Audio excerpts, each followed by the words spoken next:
In today's video, I'm going to teach you how to add non-Steam game to Steam library. If you want to launch a game through Steam even though you didn't buy it there, this is a simple feature that can help keep your library organized.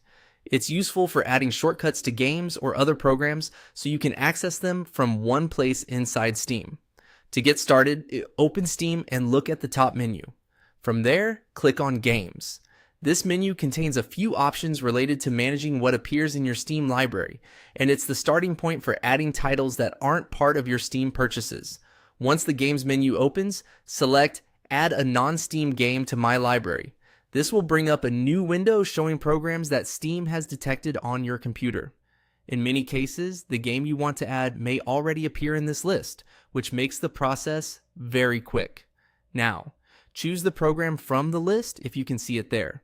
If the game isn't listed, click Browse instead. This lets you manually find the game's executable file on Windows, which is usually the .exe file, or the application file on other systems. If you're not sure which file to choose, look for the one that normally launches the game when you open it outside of Steam.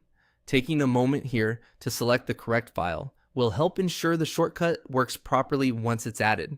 After selecting the game or application you want, click Add Selected Programs. This confirms your choice and tells Steam to create a shortcut for that game inside your library. Keep in mind that this does not convert the game into a Steam purchase. It simply adds it to your Steam interface so you can launch it from there more conveniently. Once that's done, the game will now appear in your Steam library under non-Steam games. You can open your library and look for that section to confirm it was added successfully. From there, you'll be able to launch it through Steam just like any other library item. As a quick tip, if something doesn't launch correctly, go back and make sure you selected the right game file when browsing. Some games install multiple files, and only one of them is the main launcher. And that's all it takes to add a non-Steam game to your Steam library.